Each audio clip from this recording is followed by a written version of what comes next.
job's changed dramatically. At Fresh, we haul a lot of product for restaurants and small stores. And with the coronavirus, it's affected everything because the shipping of the freight. People are not able to work in the warehouses to put the freight out here. Yeah, truck drivers are the most important right now, but being able to pick up freight's the most important. So it's put a big damper. We spend a lot of time sitting and waiting for product to move it to the next place that we need to move it to.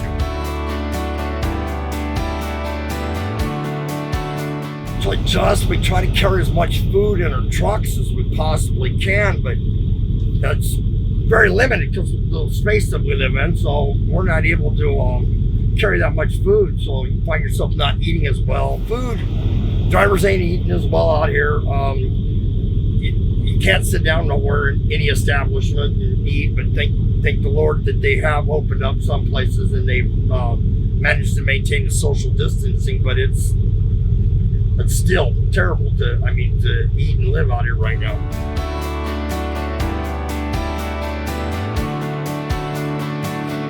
You're pretty much stuck, because you're usually waiting out a shipper or a receiver. So, you're looking at probably, I used to be able to get a shower every night, because you got your places, but you're getting delayed so much, now you're getting a shower every 3 days. Well, then they're shutting down the rest areas, so now we have no water, so all you can do is buy a lot of water and hand sanitizer. So they're making a fortune off of us. We're spending an eighth of our paycheck on trying to keep safe in these trucks.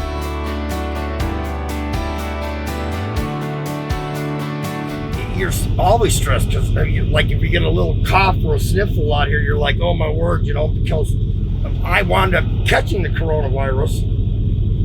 I'm stuck with this load. So now that somebody ain't getting their load, we've got to find out how to relay that load to somebody.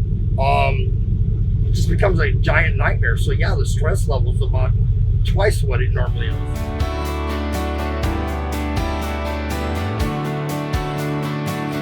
Just try to go home as much as you can. You're in a box. So it's to keep your stress level. The best way is to just get time off because you've got to get out of this. Fresh stuff's great. We get to go home and we get to maintain a time distance at home, not just go home and take a 34-hour reset and we're going to throw you back on the road type of stuff. So you actually can get out and do something, get your mind off. I don't need to run any extended. If you manage your hours out here, but I understand with a lot of our younger drivers, it takes time to learn how to manage your hours and so forth. But what I'm seeing out here is a lot of companies are, trying to get the miles in, and we got a lot of wrecks out here. Drivers tired. Is it a good thing? No, I don't think it's a good thing at all. Some of these drivers, they're just not set to drive 11, 12 hour, 13-hour days. They're driving now that with the virus in effect, they're driving these longer shifts and their bodies ain't able to maintain it. It takes you twice as long to fuel. Instead of going in and spending 15 minutes to fuel, you're now taking an hour to fuel because you've got less employees to wait on the drivers. Everybody's trying to maintain their distances. It's double the time on everything.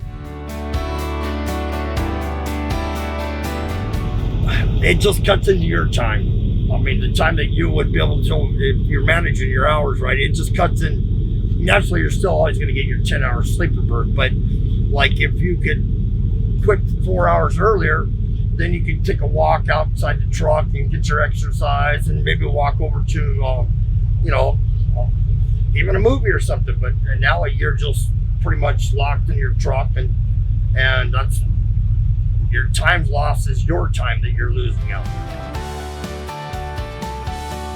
So I think people need to acknowledge that we're in a whole different world that we used to be. So there's bugs and stuff out here that we're not going to be able to just shoo them away anymore, and with a simple flu shot. So I think we need to maintain the social distancing, and when we're in public, probably keep wearing masks. I mean, so if we get over the coronavirus, what's the next virus that we're going to be attacked by? I mean,